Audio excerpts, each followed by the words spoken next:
Salve, pessoal. Tudo bem? Tudo em ordem? Bom, mais uma aula de história do Brasil começando aqui. Hoje a gente vai falar sobre independência do Brasil, certo? A gente vai falar sobre esse momento da nossa história que é muito importante para a gente entender por que a gente é o que a gente é, certo? E mais importante, é muito relevante a gente entender esse momento político da nossa história para entender por que existia uma diferença tão grande entre a América Espanhola, que quando passou pelos movimentos de independência, se tornou vários países diferentes, várias repúblicas, houve uma grande fragmentação territorial e política, e o Brasil, por sua vez, que teve a sua independência ali na mesma época, na primeira metade do século XIX, se manteve como um grande país, um enorme país, porque o Brasil é um país de dimensões continentais, o que dificulta muito a administração pública, o que dificulta muito um controle, né, e uma administração, de fato, como é que chama? Efetiva, eficaz, né? Então, a gente vai, né, começar a falar disso, certo? Então, vamos lá, gente. Lembrando mais uma vez, esse conteúdo aí tá embaixo para vocês, se vocês quiserem esse PDF também, se quiserem baixar. Eu deixei também uma lista de exercícios sobre independência do Brasil. Então, e quando eu estava fazendo essa lista, eu percebi que tem caído bastante a independência do Brasil nos últimos tempos. E eu vou depois fazer um resumo do que foi essa aula e reiterar quais são os pontos mais importantes que vocês têm que saber para resolver essa lista e para entender quais são os principais pontos que o Enem vem pedindo sobre esse momento histórico do nosso país, certo? Então, vamos começar. A independência do Brasil, qual que é o contexto histórico que está acontecendo a independência do Brasil? A gente sabe que a independência do Brasil aconteceu em 1822, então eu vou fazer isso aqui, vamos ver o que acontece.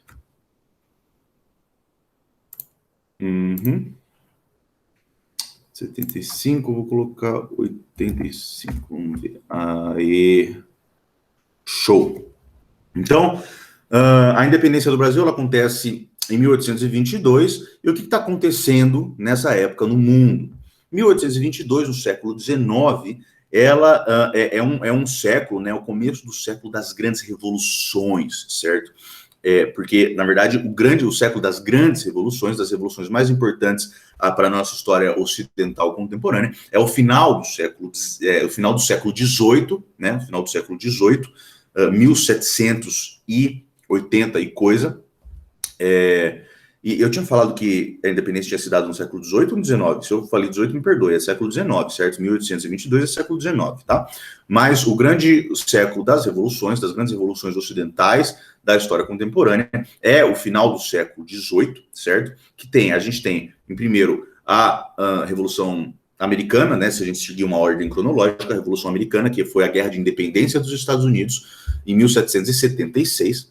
A Revolução Francesa, em 1789, e a Revolução Industrial, que na verdade ela não é um ponto pacífico, né? Assim como nenhuma das outras, mas a Revolução Industrial é mais fácil da gente perceber que foi um espaço, um período histórico onde aconteceram várias coisas ao mesmo tempo, mas que mudaram completamente a forma de produção, né? Produção mesmo industrial das coisas que a gente consome, né? E por isso mesmo mudou completamente a configuração da sociedade e principalmente de como a gente enxerga o trabalho, certo? A partir da Revolução Industrial, o sistema escravocrata começa a entrar em desuso, porque a mão de obra escrava deixa de ser produtiva, certo? Porque com as máquinas, os grandes industriais precisavam de gente que sabiam mais ou menos operar essas máquinas, né?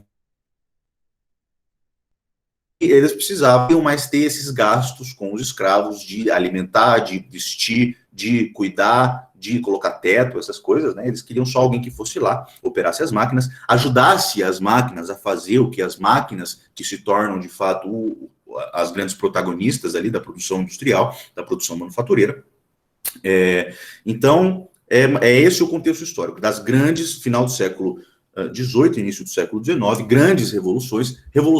A Revolução Francesa, o que ela traz? Ela traz as ideias iluministas, certo? As ideias iluministas, as ideias liberais, elas têm por alicerce, né, por base, aquela ideia de que o poder, ele vem do povo, certo? Então, o absolutismo é questionado e os reis são destituídos. Os reis absolutistas, os reis como os grandes mandantes e mandatários ali, sem nenhuma limitação, e também a ideia de igualdade perante a lei entre os cidadãos. Não existiria mais cidadãos que fossem naturalmente ou por intervenção divina melhores do que os outros, como eram entendidos os nobres, certo? A Revolução Americana, ela traz esses ideais também de limitação do poder central e de igualdade jurídica entre os cidadãos, e também traz a configuração republicana da estrutura política, certo? Então, a principal ideia da Revolução Americana é o republicanismo, e a principal ideia da Revolução Francesa é o iluminismo, certo? Mas eles têm uma grande convergência, eles estão dentro do mesmo pacote ali de revoluções que trabalham para o mesmo fim, que é certo, que era exatamente isso, o controle do poder do monarca e a reorganização política e social a partir de uma visão de que todos seriam iguais perante a lei. Muito bem. Então, contextualizado, certo? Final do século XVIII, início do século XIX, o que acontece no Brasil, e só no Brasil, porque o Brasil ele tem as suas características peculiares, as suas idiosincrasias, aquelas coisas que só acontecem aqui, né? Que fazem com que a gente seja esse país tão diferente, né? Tão especialzinho, né?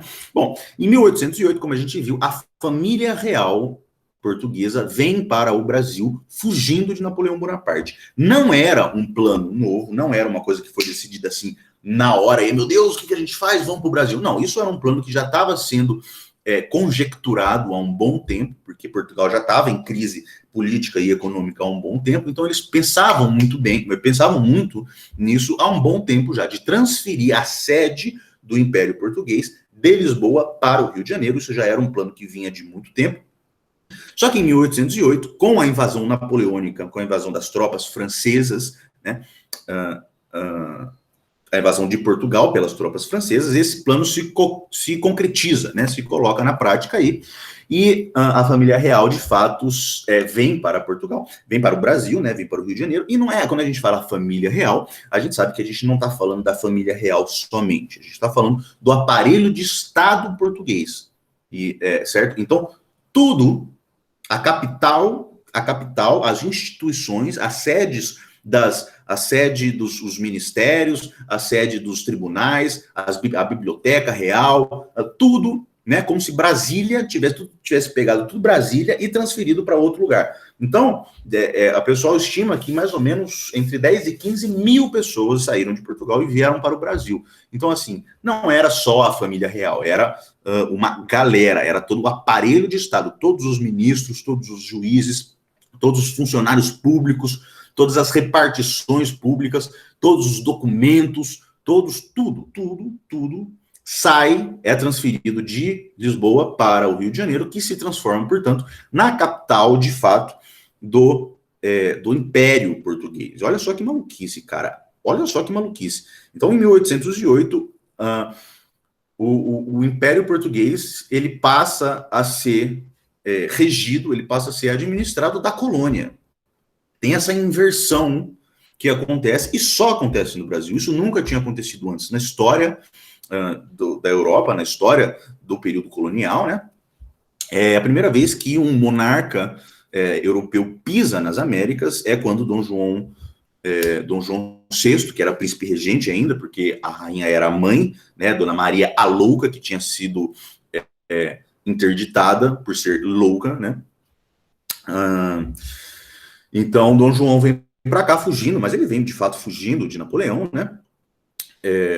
O que não quer dizer exatamente que tenha sido uma medida de covardia, né? Às vezes era uma estratégia. Algumas pessoas discordam de ter sido covarde, fugindo, não sei o que e tal, porque era uma estratégia, Às vezes às vezes as tropas e os exércitos eles têm que se retirar, né, bater em retirada para se organizar melhor e depois tentar uma outra coisa. Então, houve essa manobra política aí de Dom João VI, príncipe regente, que transfere a sede do Império Português de Lisboa para o Brasil, certo? E aí, só que isso, né, acarretou consequências que mudaram praticamente tudo, mudaram a configuração do sistema colonial como eles vinham se organizando até então, né? Porque quando a capital se transfere de Lisboa para o Brasil, acaba praticamente essa dinâmica entre Portugal e Brasil, no qual o Brasil era a colônia. E o Brasil só podia fazer comércio com Portugal, porque antes, quando a sede ainda era em Lisboa, existia aquele negócio que era o exclusivo colonial, certo? Que está aqui, que é o exclusivo colonial, que é o monopólio do comércio da colônia pela metrópole, certo? Então o Brasil ele só podia vender as coisas para Portugal, que por sua vez vendia para os outros países. E também só podia comprar de Portugal, mesmo que fosse comprar produtos ingleses, por exemplo. Então os portugueses compravam dos ingleses e depois revendiam para o Brasil. Então o Brasil ele estava, né? Ele era extremamente explorado como colônia de exploração nessa dinâmica do exclusivo colonial, que era o principal elemento ali do sistema colonial, um dos principais, mas eu acho que é o principal mesmo. Assim, né? Existiam outros que eram importantes, mas esse era o principal, que era esse domínio completo do comércio brasileiro, né, por Portugal. Então, quando Dom João chega no Brasil, ele abre os portos, porque quando ele passa, quando Portugal passa a ser regido do Rio de Janeiro, acabou essa parada de exclusivo colonial. Agora o Rio de Janeiro é a capital. Então, o Rio de Janeiro vai fazer comércio com a Inglaterra, vai fazer comércio com a Itália, vai fazer comércio com os Estados Unidos, vai fazer comércio com as Índias, vai fazer comércio com tudo. Então, acaba esse papo de Portugal ser o intermediário necessário do comércio brasileiro, certo? Então, a abertura dos portos é o que muda drasticamente e o que acaba, na prática, essa questão aí da metrópole e colônia e metrópole, tudo meio que se mistura e vira uma coisa só, certo? Então, o fim do sistema colonial na prática por conta da abertura dos portos e o fim do exclusivo colonial, né, que acarretou. Essa imagenzinha aqui é o Dom João chegando no Rio de Janeiro. Você vê que não é só a família real, né? Atrás tem uma galera que é todo o aparelho burocrático português e os navios aqui, né? Grandes quantidades de navios. Eu não sei se essa pintura é exatamente eles chegando no Rio de Janeiro ou saindo de Lisboa. Eu acredito que seja chegando no Rio de Janeiro. Mas, enfim, é isso que simboliza aqui, né? Essa galera, que era 15 mil pessoas, trazendo todo o aparelho de Estado português e os navios representando aí a abertura dos portos brasileiros, certo? E aí, em 1815, o que acontece em 1815? Aí, de fato, acaba essa história de metrópole e colônia, porque de 1808 a 1815 ainda tinha essa formalidade dizendo que Portugal era a metrópole e Brasil era a colônia. Em 1815, Dom João ele eleva o Brasil de colônia para Reino Unido. Então passa a existir Reino Unido de Portugal e Brasil. Ou seja, tudo faz parte do reino que antes era Portugal com a colônia brasileira, agora os dois estão no mesmo nível. Portugal e Brasil são partes do mesmo reino, que são colocados dentro do mesmo pacote. Então aqui, essa imagem aqui é a bandeira real de Portugal, né? E aqui a bandeira do Principado do Brasil, que era chamado de vice-reinado também, porque era a colônia, e aí virou a bandeira do Reino Unido de Portugal e Algarves. Algarves era um outro território ali perto de Portugal. Eu não sei qual que é a brisa de Algarves, mas não muda nada. Assim, tanto que eu coloquei só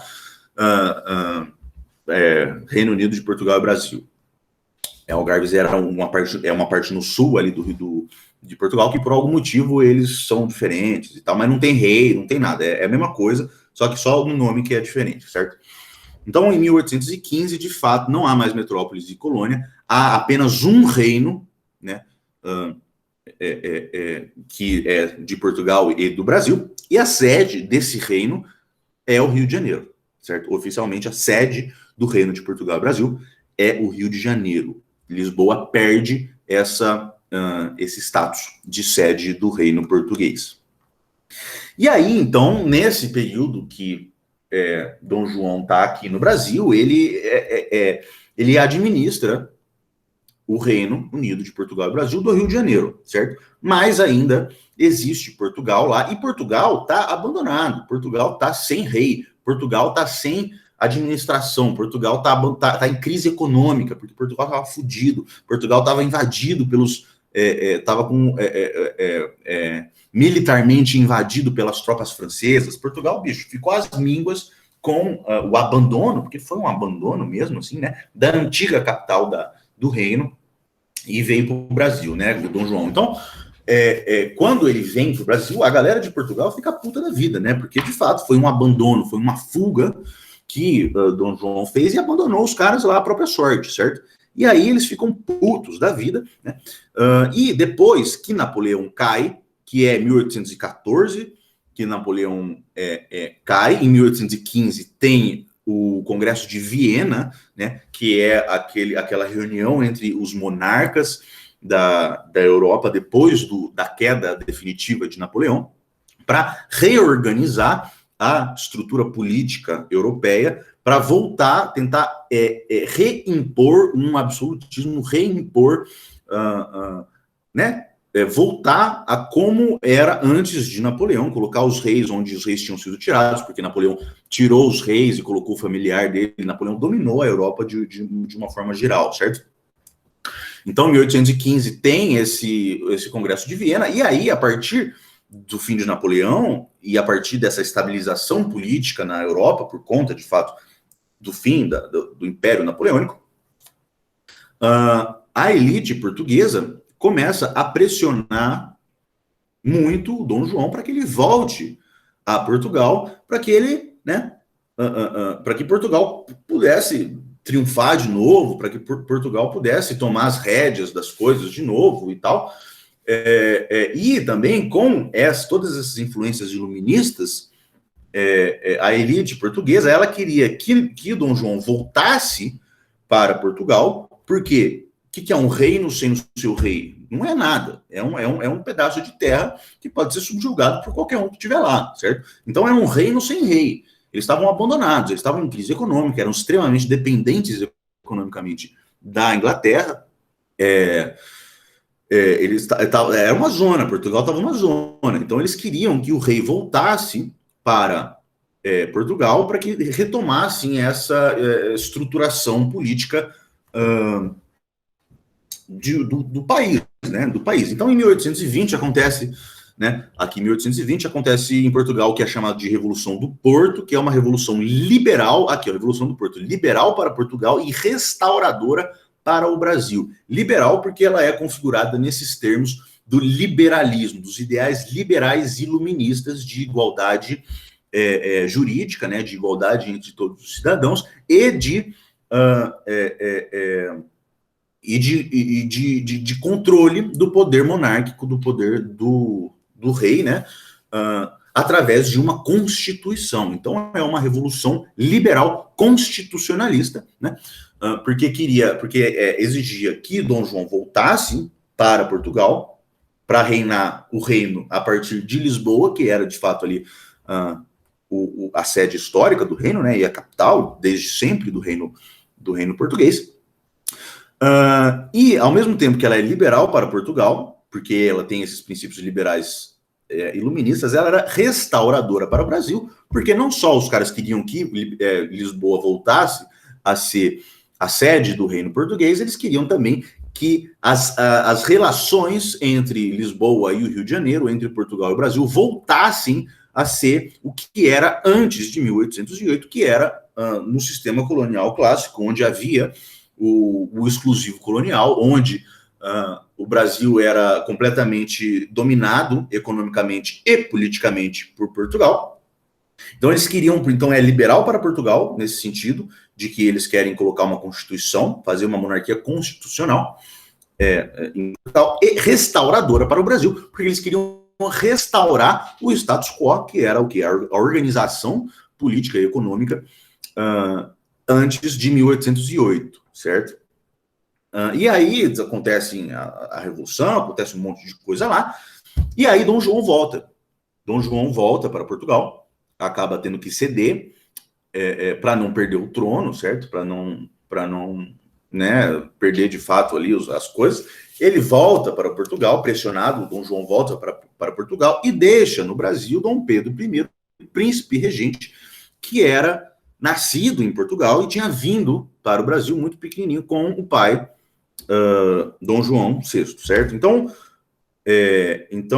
Dom João volta para Portugal e volta de novo, não volta sozinho, volta e leva o aparelho burocrático português de volta para Lisboa, certo? Então ele volta com os tribunais, volta com os ministérios, volta com os funcionários públicos, volta... Quando Dom João VI chegou aqui no Brasil em 1808, ele abre os portos, mas não só faz isso, ele traz universidades para cá, ele abre universidades que não havia universidades antes, ele funda o Banco do Brasil, né? Ele funda instituições que não havia aqui no Brasil antes por conta do Brasil ser colônia. Mas como o Rio de Janeiro passa a ser a sede do reino, Dom João ele funda essas instituições que são características de uma civilização, certo? Dessas coisas. Ele abre fábricas, né? Ele permite que houvesse a produção de manufaturas aqui no Brasil, que era proibido também antes da vinda deles para cá. Então, Dom João, ele vai para Lisboa, levando todos os tribunais, os funcionários públicos, os ministérios, ele raspa o Banco do Brasil e leva todo o ouro que tinha no Banco do Brasil, o tesouro nacional, ele pega tudo que ele pode e volta para Lisboa e deixa nós aqui, sob a administração de Dom Pedro, certo? E aí, lá, ele jura a Constituição, né, uma Constituição liberal de Portugal e tal, que não nos interessa aqui. E aí começa uma pressão para que o Brasil voltasse a ser colônia, voltasse ao status de colônia, ao status de submissão de Brasil por Portugal, para que rompesse aquela ideia de que fosse um Reino Unido de Portugal e Brasil, certo? Eles queriam que rompesse isso, que voltasse a ser o Reino de Portugal com a colônia no Brasil. E aí, eles ficam muito putos, na verdade, os portugueses, porque eles queriam que voltasse Dom João e Dom Pedro, e toda a família real. Só que como volta Dom João e o Dom Pedro, ele fica aqui na administração, eles ficam muito putos, porque isso significava exatamente que poderia haver algum levante de independência, porque aqui eles tinham um líder, eles queriam deixar o Brasil completamente sem líder, completamente sem uma liderança política, sem um norte político que pudesse levar à independência do país. Então, quando Dom João volta, sem Dom Pedro, os portugueses ficam putos da vida e começam a exigir exigir a volta também de Dom Pedro I, para que pudesse ser restaurado toda aquela estrutura política e econômica anterior a 1808, que a gente sabe que é o sistema colonial, com o exclusivo colonial e com o controle político e econômico da colônia pela metrópole, certo? Aí, em 9 de janeiro, é o famoso Dia do Fico, né? Que é um nome mais merda que eu acho que eu já vi. Quer dizer, o mais não, né? Que tem muito nome merda, mas é um nome muito merda. Dia do Fico. Por que é Dia do Fico? Porque Dom Pedro falou, eu fico, olha só.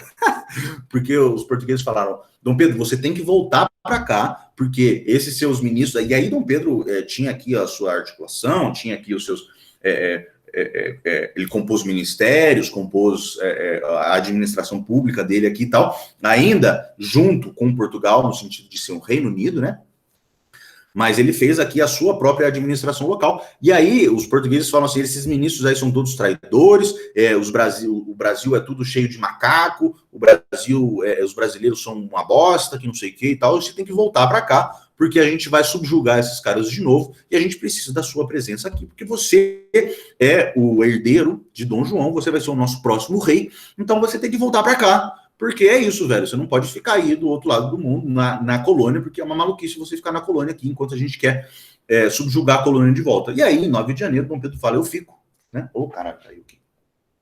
Dom Pedro fala, eu fico, né? E aí falou, não vou, eu fico, né? E aí ficou conhecido como o Dia do Fico, que foi 9 de janeiro de 1822. E aí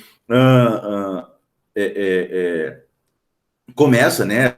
Começa não, continua a escalada de tensão política, né? De tensão política no sentido de Portugal querer voltar com o jugo de Portugal, querer dominar o jugo do Brasil, querer dominar o Brasil de novo, querer voltar com o Brasil a ser colônia, e etc, e etc. E aí, em 7 de setembro, né, o famoso 7 de setembro, que é o dia da nossa independência, chega num momento, num ápice ali, que não dá mais para ficar do jeito que está, realmente chega no ápice ali das tensões políticas, e aí Dom Pedro ele proclama a independência às margens do Ipiranga, não é? Nas margens do rio Ipiranga, que era um riozinho aqui em São Paulo, ele declara a independência do estado de São Paulo, olha só, né? E olha, cadê, ó? E essa figura aqui é uma grande mentira, né? Esse quadro é um quadro do Pedro Américo, que retrata a independência do Brasil. Esse aqui no centro é Dom Pedro, e em volta aqui é a Guarda Real, eu acho que é os dragões, eu acho que chama aqui a Guarda Real, e aqui os seus fiéis seus fiéis ministros e tal. Mas, na verdade, isso aqui é uma grande mentira. Isso aqui foi feito mais ou menos um século depois. Um século depois, não. Eu acho que foi no final do segundo reinado, né, que é o reinado de Dom Pedro II, que Dom Pedro II mandou fazer para construir esse imaginário popular político de que eu tinha sido esse momento grandioso e tal. Mas, na verdade, já é fato sabido que Dom Pedro proclamou a independência, de fato, às margens do rio Ipiranga, em São Paulo, quando ele estava numa viagem de São Paulo para o Rio de Janeiro, voltando do Rio de Janeiro, e ele estava... primeiro que ele não estava num cavalo, ele estava num burro, né? Ele estava num jegue, né? Uma parada assim. Depois que ele estava com caganeira, isso é sabido, depois vocês colocam lá, Dom Pedro, independência, caganeira. Ele estava com caganeira, ele estava com desinteria. Então ele estava numa viagem que ele tinha que parar toda hora para cagar, ele tinha que parar toda hora para passar mal, para ter diarreia, porque ele estava na merda. E aí chega uma carta deles, uma carta da dona Leopoldina, não é, que era a sua esposa, opa, desculpa, travei, mas falando que estava insustentável e que os caras de Portugal tinham dado um ultimato para o Brasil e tal, e aí ele falou, bom, então já que é assim, vamos declarar essa independência logo, porque já está insustentável, porque o Brasil já estava independente de fato, porque não havia mais o controle político e econômico do Brasil por Portugal, né, desde 1808, e principalmente a partir de 1815, quando o Brasil é elevado ao status de Reino Unido. Não tinha mais controle de Portugal sobre o Brasil, não tinha mais o exclusivo colonial, o Brasil já estava autônomo, né, já tinha a sua própria organização interna, já tinha a sua própria política interna, já tinha a sua própria organização econômica interna e tal, e não havia a menor possibilidade de voltar ao que era antes de 1808, que era o que os portugueses queriam, né? Então, na verdade, na prática, o que houve foi apenas a consolidação de um fato que já vinha acontecendo desde 1808, que era essa emancipação do Brasil em relação a Portugal e essa processo de independência do Brasil em relação à metrópole, certo? Então, um dos mitos, né, que existem é que o Brasil foi completamente pacífico, né, no sentido do movimento da independência. Não foi pacífico. Depois da independência teve várias batalhas, principalmente no sul e na Bahia, né? Na Bahia, no ano seguinte, teve uma batalha muito forte entre tropas portuguesas e tropas brasileiras, né? Que terminou em 2 de julho de 1823, tanto que na Bahia eles comemoram até hoje o 2 de julho como uma data muito importante. Se você é da Bahia, me conta aí se você comemora o 2 de julho e como que chama isso, né? Porque essa é a data que houve, de fato, a expulsão final das tropas portuguesas ali de Salvador, do Recôncavo Baiano, e aí, depois de muitas baixas e tal, né? Então teve muitas mortes, teve batalhas e tal, não foi um processo pacífico. apesar de não ter havido grandes guerras populares de ruptura institucional e de ruptura política de fato, certo? Porque o que aconteceu foi um arranjo realmente entre as elites brasileiras. Quem tomou a frente essa independência foi as elites brasileiras, né, com Dom Pedro I, que era filho do rei de Portugal. Então, não houve grandes rupturas como houve na América Espanhola, mas não foi um processo manso e pacífico como se faz crer em algumas situações. Muito bem, então, 1822, 7 de setembro de 1822, somos independentes. E agora, certo? Monarquia ou república? Como que a gente vai se organizar aqui, pensando, né? O que os caras pensavam na época, né? Como que a gente vai se organizar? A gente vai manter a monarquia? A gente vai fazer uma república? A gente vai manter o país como uma unidade territorial e política? Ou a gente vai deixar que rolasse fragmentação política e territorial? E principalmente, por que a América Espanhola se fragmentou e das colônias da América surgiram vários países, várias repúblicas, e a América Portuguesa não. Se manteve um único país, que é esse nosso Brasilzão de meu Deus que a gente conhece. Bom, para entender isso, a gente tem que entender que a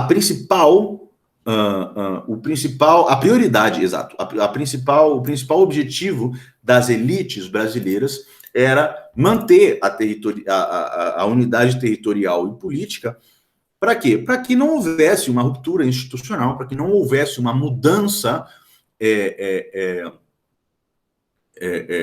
significativa da organização da sociedade, da organização do Estado, da organização da economia. Ou seja, a elite ela queria manter do jeitinho que estava, com elas no topo, mandando em tudo, mandando nas políticas, tanto da capital do Rio de Janeiro, quanto nas capitais das províncias, né, que eram chamados os estados, né.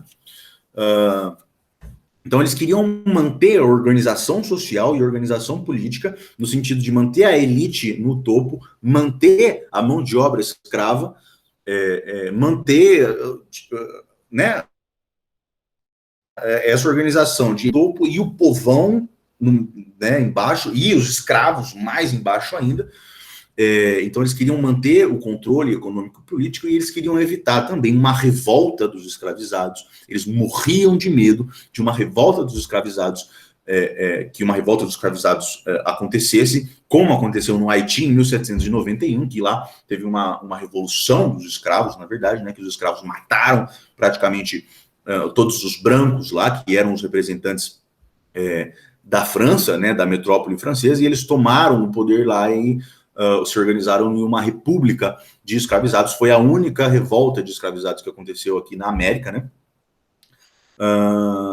E eles morriam de medo de acontecer isso, a mesma coisa, porque tinha muito escravo no Brasil, e eles eram filhos da puta, porque eles sabiam o que eles estavam fazendo, então eles morriam de medo não só por perder o controle econômico e político, mas eles morriam de medo, porque eles falavam assim, velho, se esses caras se insurgirem, se esses caras se revoltarem e pegarem a gente de pau, a gente vai se fuder e muito. Nossa senhora, porque o que esses caras têm de raiva de nós, esses caras vão maltratar muito a gente se eles se revoltarem. Então a gente não pode, de jeito nenhum, deixar que esses caras se revoltem, né, e se sublevem para fazer uma revolta dos escravizados, né? Porque eles sabiam que eles iam tomar muito no cu, porque eles sabiam o que eles estavam fazendo, eles sabiam. Então esse era o grande objetivo das elites brasileiras, principalmente no Rio de Janeiro, que era manter a unidade territorial política e a unidade territorial e política, e manter a organização da sociedade como ela sempre foi, só que não com um monarca absolutista português mandando em tudo, com um chefe de administração com poderes limitados, certo? E aí, então eles pensaram como que a gente pode manter essa unidade territorial e política. E a resposta foi manter no Brasil uma monarquia, manter a monarquia, porque Dom Pedro ele já era o príncipe regente, ele já mandava em tudo. Já tinha um Estado monárquico organizado e forte, né? Porque tinha os exércitos portugueses, tinha o exército brasileiro, ele começa a se desenvolver nessa época também, mas o único que eles chegaram à conclusão de que a única forma de impedir com que houvesse essa fragmentação territorial, essa fragmentação política a partir de movimentos republicanos regionais, né, por exemplo, no Pará, por exemplo, no Maranhão, por exemplo, né, em Pernambuco e na própria Bahia, não é, que eram grandes centros revolucionários, onde sempre houve muitas revoltas e muita inquietação política. A única forma deles manterem a unidade territorial e a unidade política e a estrutura da sociedade, assim como a escravidão, era manter o rei como chefe da administração e como monarca do Brasil e fazer o Brasil uma monarquia, certo? Porque olha que maluco, velho, a gente se livra dos portugueses, a gente rompe com Portugal e a gente transforma a nossa nação em uma monarquia e o nosso rei é o filho do rei de Portugal. Olha só que maluquice, velho. É muito louco entender isso, né? Só que essa era a única forma de evitar que houvesse essa fragmentação territorial e essa fragmentação política. Então, eles precisavam, de fato, deixa eu ver aqui, eles precisavam, de fato, combater as tendências republicanas regionais, reprimir os conflitos separatistas que aconteciam nas províncias, né? A Revolução de Pernambuco, por exemplo, essa é de 1817, que foi um grande movimento republicano também, foi fortemente reprimido com os exércitos monárquicos, né? Exatamente para impedir que houvesse essa fragmentação territorial, essa fragmentação política. Isso também é um dos motivos que explicam o porquê de todas os movimentos populares republicanos iluministas que aconteceram no Brasil, quando a gente pensa em insurreição baiana, quando a gente pensa em conjuração baiana, insurreição mineira, não é? Inconfidência mineira, quando a gente pensa na própria Confederação do Equador, que é a Revolução Pernambucana de 1817, que eram movimentos iluministas e republicanos, eles foram duramente reprimidos, eles foram, assim, massacrados, de fato, assim, foram, assim, a resposta foi completamente desproporcional ao que tinha acontecido lá, né? A punição foi muito mais severa do que seria o razoável. Por quê? Porque eles morriam de medo de que houvesse essa fragmentação política e de que houvesse essa ruptura institucional. E aí as elites perdessem o controle da sociedade e o controle econômico e político que eles tinham desde muito tempo, né?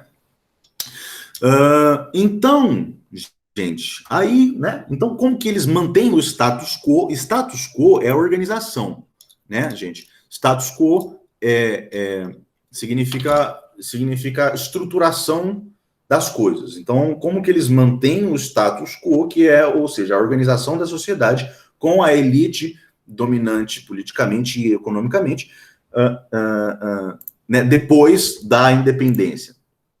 Eles decidem pela monarquia constitucional, que havia a única forma de manter essa estrutura era mantendo as instituições mais ou menos do jeito que estavam e criando uma monarquia brasileira que era, apesar disso, constitucional, ou seja, havia o controle, uma limitação, né, do poder. Haveria, né, na verdade, deveria haver uma limitação do poder do monarca, que era Dom Pedro I, né? Aqui é a coroação de Dom Pedro I, esse tiozinho aqui é Dom Pedro I, se vocês verem aqui na coroa, né, nas roupas dele, verde e amarelo, porque uma é da Casa de Bourbon e outra é da Casa de Bragança, eu não sei qual que é qual, né? Mas o nosso verde e o nosso amarelo, que se diz que é as nossas matas e o nosso ouro, não tem nada disso. Isso aí é folclore, depois que inventaram para justificar. Mas o verde é dos Bragança e o amarelo é dos Bourbon, ou ao contrário, eu não me lembro direito. Mas é tudo cor de família real europeia, tá bom? E aí, né, tem a coroação dele, que acontece em 1823, se eu não me engano, né?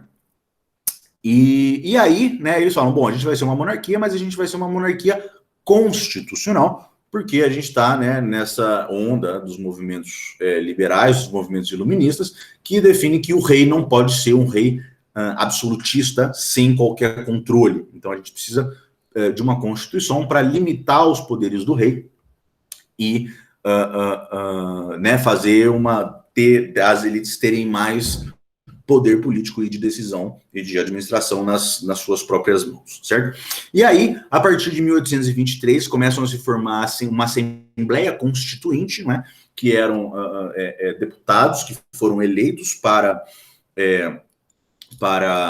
fazer essa Constituição, para formar essa Constituição, e aí a Constituição ela começa a ser formada de uma forma muito liberal não, mas razoavelmente liberal, ou seja, começa a haver muitos pontos na Constituição onde o poder do imperador era de fato restrito, né, era de fato controlado, o que não agradou nem um pouco Dom Pedro I. Dom Pedro I ficou puto da vida, porque ele tinha essa mentalidade de monarca português, ele nasceu para ser o rei, né, então qualquer limitação do poder real para ele era um grande absurdo. Então, em 1823, ele dissolve a Assembleia Constituinte, dissolve o projeto de Constituição que vinha sendo construído, né, por esses deputados, por esses políticos, e outorga a primeira Constituição dessa nova nação, né, que é a Constituição de 1824. A primeira Constituição do nosso país, ela é de 1824 e ela foi outorgada, ou seja, ela foi imposta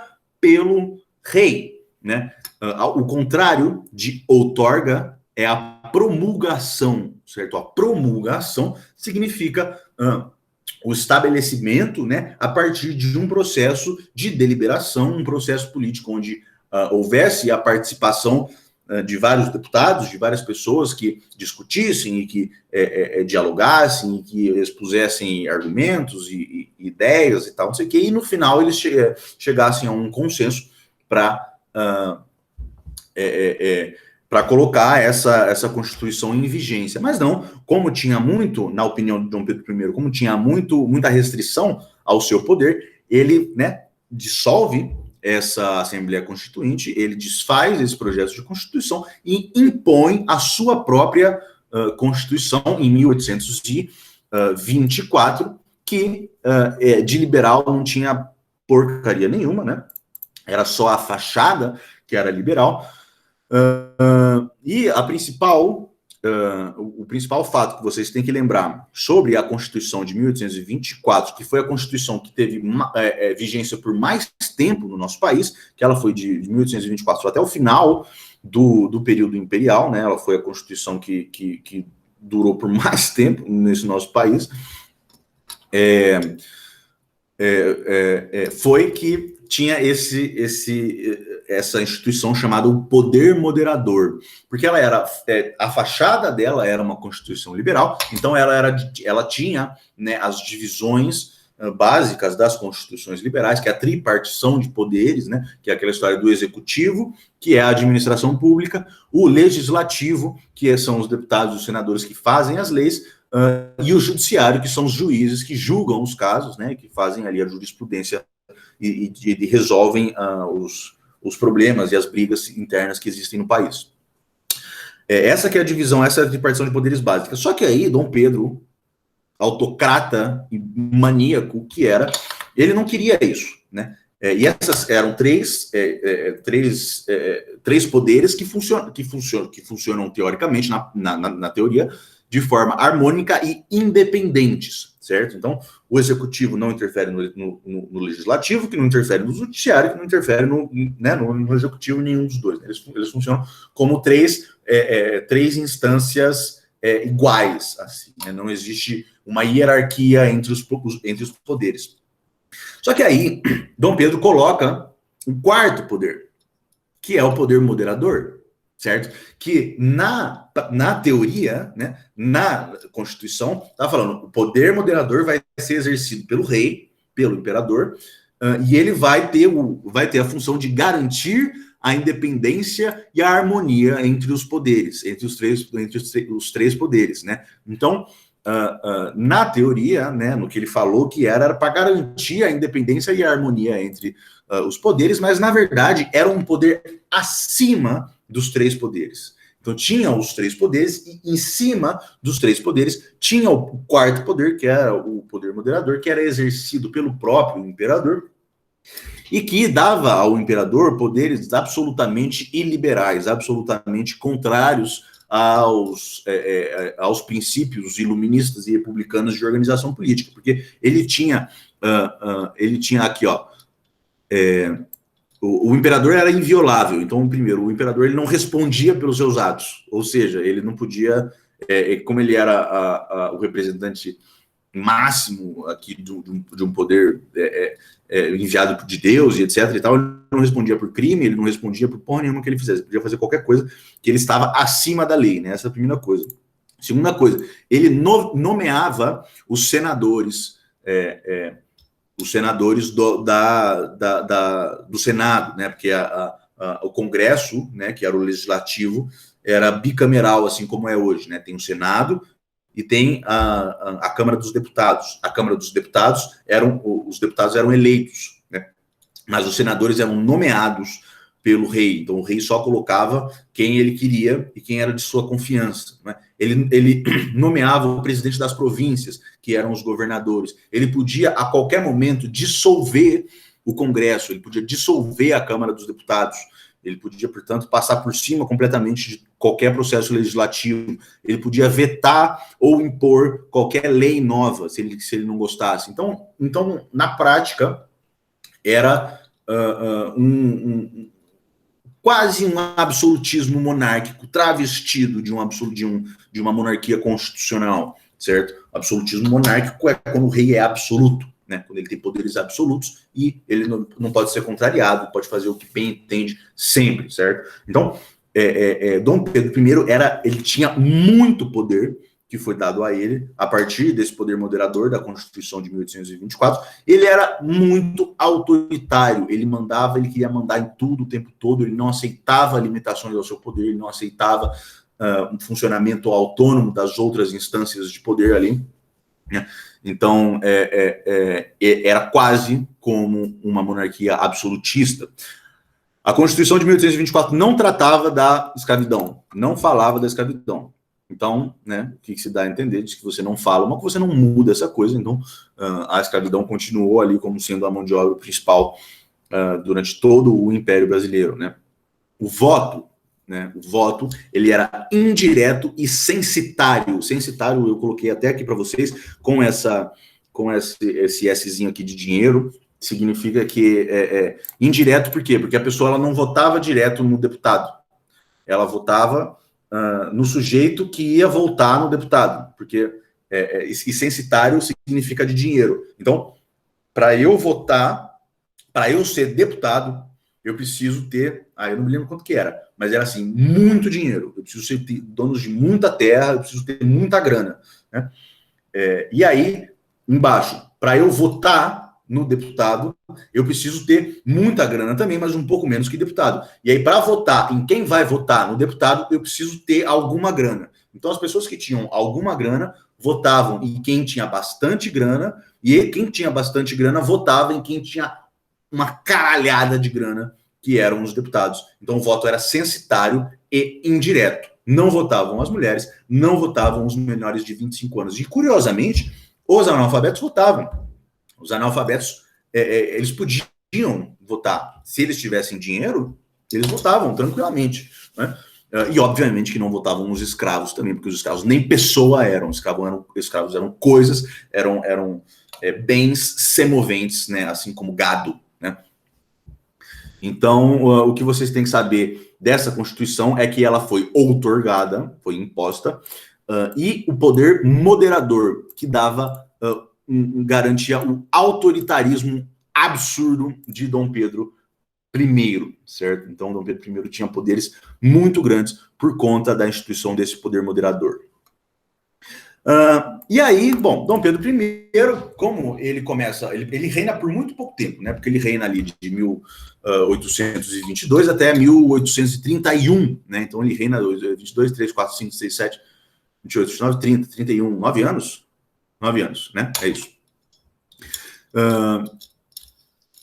Mas como foi outorgado em 24, então 25, 26, 27, 28, 29, 30, 31. 7 anos ali que ele reina com a configuração constitucional da monarquia no Brasil. Por quê? Porque ele era extremamente autoritário, ele não sabia, não conseguia, ele não era um bom político, ele era um péssimo político, porque ele era muito autoritário, ele não aceitava limitações no seu poder, ele não aceitava atuação independente dos outros poderes que tinham ali, né, da Câmara dos Deputados, do Legislativo, ele interferia muito nas províncias, né, ele não deixava que houvesse uma autonomia política relativa regionalmente, né, nas províncias e tal.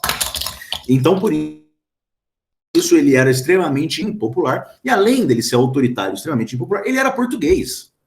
Olha só, ele era português, então ele era o sucessor legítimo do rei de Portugal. E quando Dom João morre, que é ali para 1830, eu acho, se eu não me engano, uma coisa assim, a galera fica assim, ó, fica climão lá em Portugal, porque fala, mano, o herdeiro legítimo de Dom João, que é o rei de Portugal, é Dom Pedro I, que é o rei do Brasil.